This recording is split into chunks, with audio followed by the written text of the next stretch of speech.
It's the 33rd Annual Conference and Exhibition of the Nigerian Association of Hydrogeologists.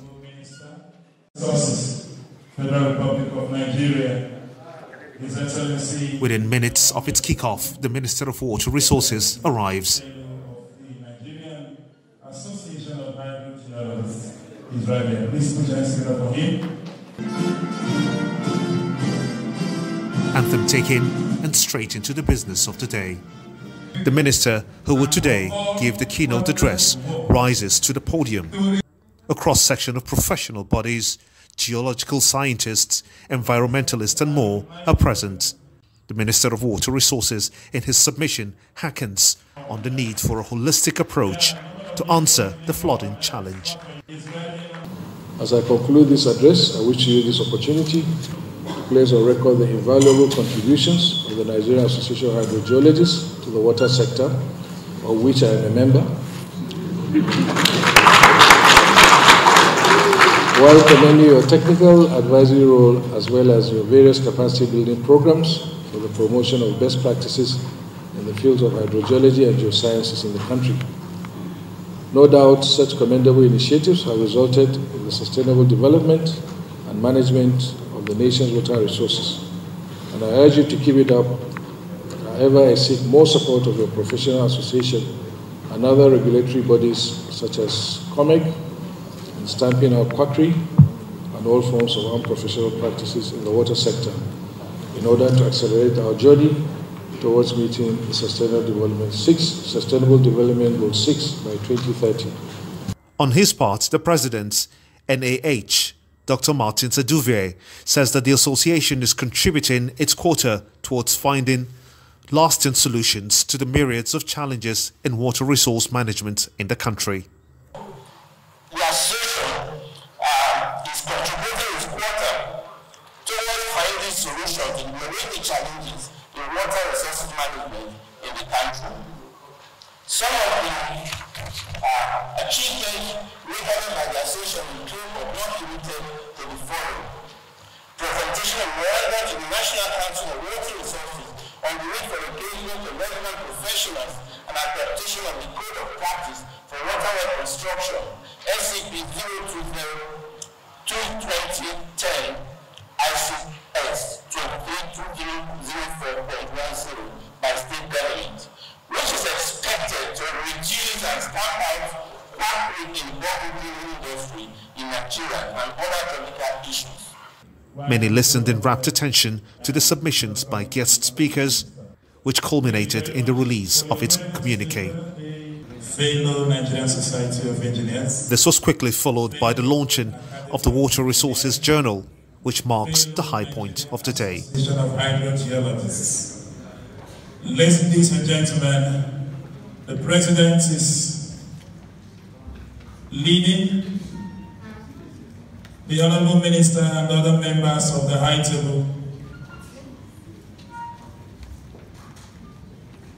to unveil this journal. It's my honor and privilege to launch this journal on water resources. I hope it's useful to all, especially our students and researchers going forward. And I'm sure, well, let me say, I hope I can find some useful material for the presidential assignment. To work on floods and the plan. I hope I'll find some news with that. I think I will.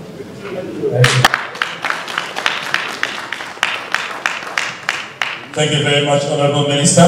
Honorable Minister, sir, your keynote address is next. Record this year indicate that the peak flow level at Makurdi was much less than what it was in 2012. Clearly, much of the flood devastation was downstream of Lokoja can be attributed to increased flows from River Niger, arising from the unprecedented rains experienced in most of the watershed feeding into that river. Although flood is predictable, it is difficult to determine its extent, intensity, and impact. Above all, it is unstoppable. However, measures can be put in place to mitigate the impact and especially for the Niger and Benue basins, government is in the process of engaging experts to develop a master plan for the rivers to control flood, improve food production and navigation, among other benefits, based on engineering and nature-based solutions. The effort to curb or reduce the devastation of floods and other natural disasters ought to be a collective responsibility of all. Governments at all levels and citizens do have roles to play. Already, President Buhari has directed my humble self to lead other NDAs to develop a comprehensive plan of action for preventing flood disaster in Nigeria and to report back within 90 days. We will work assiduously to ensure that we deliver on this mandate. Exiting the hall, the minister soon moves to inspect exhibition stands. It is here he debunked the notion that the Lagdo Dam in Cameroon is solely responsible for the floods in Nigeria.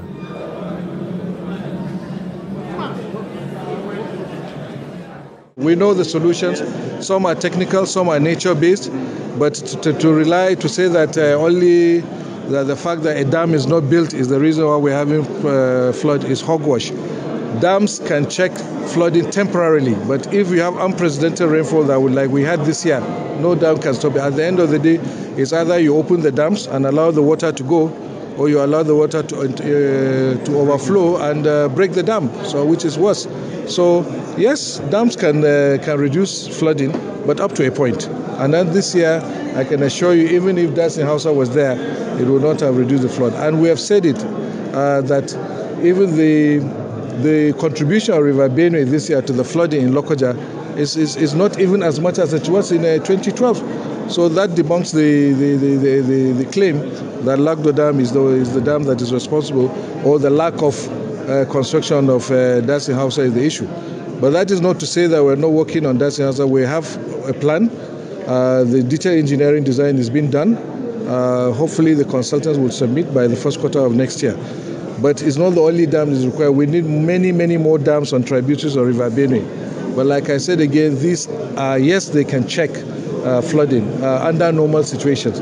But under abnormal situations, you just have to let the water go.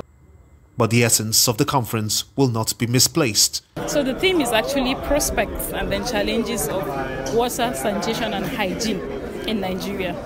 So the need for water, sanitation and hygiene cannot be overstated, because there is a direct link between water, sanitation and hygiene, and then health and general well-being of the populace and mankind. So water, sanitation and hygiene has a lot to do with water. Hence the conference theme that was adopted for the Nigerian Association of Hydrogeologists Conference, 33rd Annual Conference. The aim of having this theme here at this conference is to project to the general public that yes, we have something called water, sanitation and hygiene, and if you have optimal water, sanitation and hygiene, overall well-being of the general population will be safe. So what we have discussed here are just the prospects and then the challenges that we have as a country. Each country has challenges in various aspects. So there are challenges. For example, there was the declaration of a state of emergency in the wash sector by the Honorable Minister of Water Resources about a year or two ago. And then we are trying to make Nigeria open defecation free. We have a lot of cases in most rural areas and semi-urban areas. We have cases of open defecation, and that has direct impact on groundwater resources and surface water resources. So these are some of the practices that the Federal Ministry of Water Resources is trying to encourage to have optimal water and sanitation and hygiene in the country.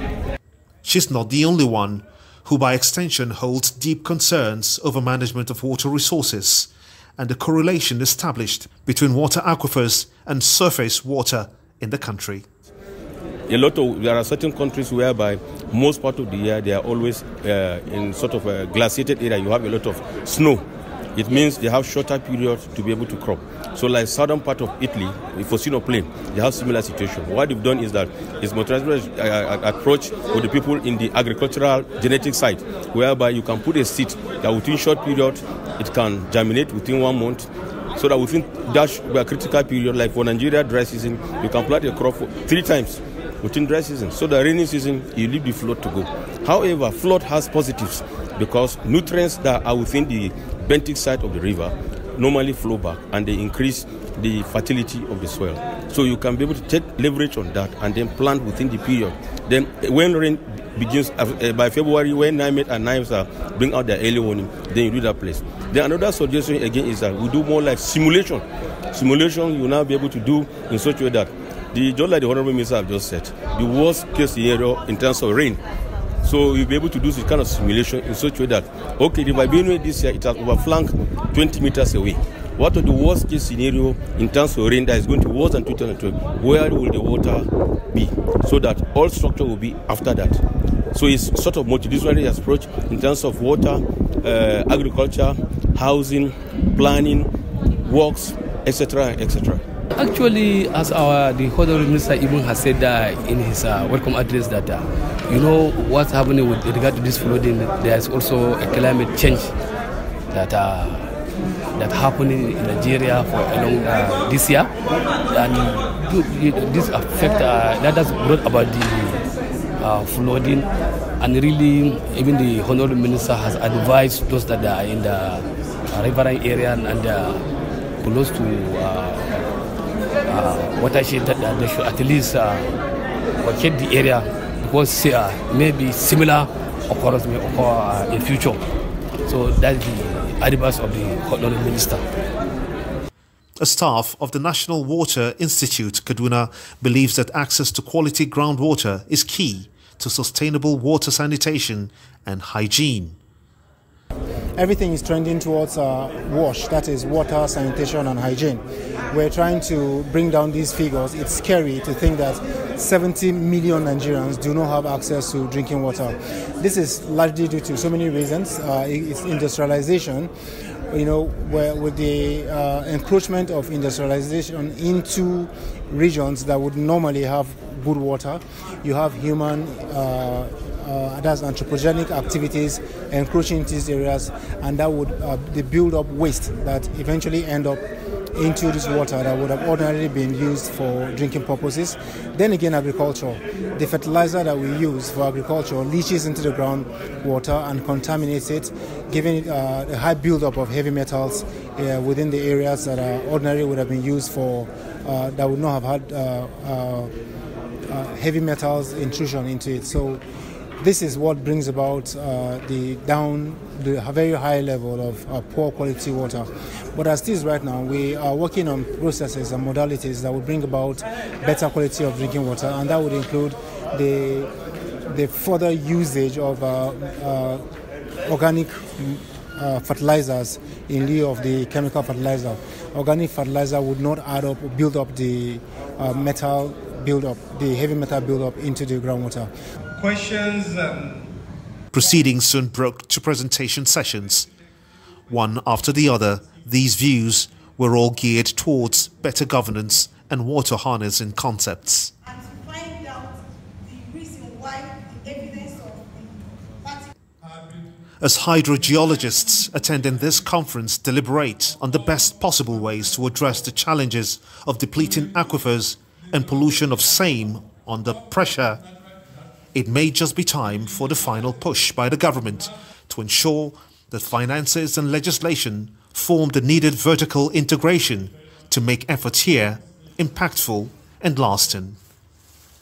Gimba Umar, Control TV, News Mobile.